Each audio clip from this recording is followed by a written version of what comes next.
शुक्र प्रोडक्शन के लघु कथा साहित्य प्रतियोगिता 2023 के लिए मैं अंजलि दिल्ली से अपनी लघु कथा प्रस्तुत कर रही हूँ। मेरी कहानी का शीर्षक है भूतलैंड का नेता। यह कहानी हमें आजकल के नेताओं से परिचित कराती है। आज के समय में नेता शब्द सुनते ही हमारे मन में भ्रष्टाचारी, स्वार्थी आदि जैसे शब्द आते हैं। तो चलिए आज मैं आपका परिचय नेताओं की प्रकृति से कराती हूँ। पृथ्वी से मीलों दूर एक शहर बसा था जिसका नाम था भूतलैंड। भूतलैंड में भूतों का राज था और उन सभी भूतों पर जोए नामक राजा था। जोए बहुत अच्छा व लायक राजा था। एक दिन भूतलैंड का एक भूत जिसका नाम था जैक पृथ्वी की सैर करने जाता है। जब जैक पृथ्वी पर एक भ्रष्टाचारी व स्वार्थी नेता के सचिव के शरीर में घुस जाता है और वो नेता जो भी कार्य करता जैक उन्हें सही मानता व जैक उस नेता की प्रकृति को ही एक अच्छे नेता की प्रकृति समझता। जैक 1 महीने तक उस नेता के साथ रहा और नेता के कार्य सीखता रहा। 1 महीना बीत चुका है। अब जैक का वापस लौटने का समय आ चुका है। अपने शहर भूतलैंड लौटते ही जैक के मन में विचार आता है कि क्यों न भूतलैंड में भी एक नेता लाया जाए। यही विचार मन में रखते हुए जैक अगली सुबह भूतलैंड के राजा जोए के पास जाता है तथा अपने विचार उनके समक्ष रखता है। राजा जोए जैक की बातों से सहमत हो जाता है तथा यह घोषणा कराता है कि 10 अक्टूबर को भूतलैंड में चुनाव कराए जाएंगे। जो भी इसमें भाग लेना चाहता है वो अपना नाम दर्ज करा दे। चुनाव में केवल 2 लोग भाग लेते हैं, जैक तथा फरहान।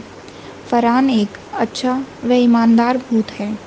वह 2 साल पहले पृथ्वी की सैर कर चुका है और फरहान एक अच्छे, सच्चे व ईमानदार नेता के साथ रहा था। इसलिए वह चाहता है कि उसी नेता की तरह वह भी भूतलैंड की प्रजा की सेवा करेगा। भूतलैंड में सभी कोनों में यही चर्चा चल रही है कि कौन किसको वोट देगा। एक खबर ऐसी है जो चारों तरफ चर्चा में चल रही है। वह यह है कि फरहान तो 2 साल पहले पृथ्वी पर गया था। इसलिए हो सकता है कि शायद वह अब नेता के काम व कर्तव्य भूल गया हो। उसे एक नेता का काम आता ही न हो। और जैक तो अभी अभी पृथ्वी से आया है। वो शायद फरहान से अच्छा नेता साबित हो सकता है। इसलिए सभी को जैक को ही वोट देना चाहिए। आज का दिन जैक व फरहान दोनों के लिए बहुत ही महत्वपूर्ण है। आज 10 अक्टूबर यानी चुनाव का दिन है। आज रात जैक व फरहान को नींद नहीं आई क्योंकि अगले दिन नतीजे आने वाले हैं। जैसे तैसे रात बीती और नतीजों का समय आ गया। चुनाव के नतीजे राजा के दरबार में सुनाए जाएंगे, इसलिए सब वहीं इकट्ठा हुए हैं। राजा जोए का खास मंत्री राम कहता है, चुनाव के नतीजे जैक के पक्ष में आए हैं, अर्थात आज से जैक भूतलैंड का नेता घोषित किया जाता है। जैक खुशी से उछलने लगता है। सब उसे बधाइयाँ देते हैं। दूसरी तरफ फरहान थोड़ा उदास है, लेकिन जैक के लिए खुश हैं। समय बीतता गया। जैक को नेता बने आज 2 महीने हो चुके हैं, लेकिन आज तक उसने किसी की कोई सेवा नहीं की, बल्कि वह अपना कोष भरने में लगा है। राजा जो भी खर्च प्रजा की सेवा के लिए जैक को देता, वह उसे अपनी जेब में डाल लेता। जैक ने कभी कोई पैसा प्रजा तक पहुंचने ही नहीं दिया। जैक पृथ्वी पर जिस नेता के पास रहा था, वह उसी की तरह व्यवहार कर रहा था। फरहान काफ़ी समय से जैक की हरकतें देख रहा था। अब वह और सहन नहीं करेगा।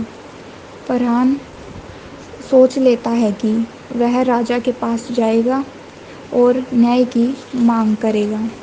लेकिन यह सब फरहान अकेला नहीं कर सकता, इसलिए वह लोगों को समझाता है और उन्हें राजा के पास जाने के लिए तैयार कर लेता है।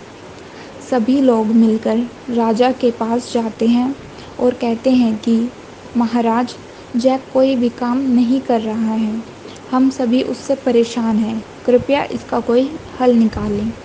राजा का कहना है कि जैक को आप सभी ने ही तो नेता बनाया था, तो अब क्या हुआ?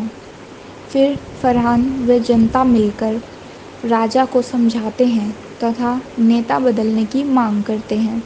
राजा उनकी बातों से सहमत हो जाता है तथा पूछता है कि आप किसे अपना नेता बनाना चाहते हैं।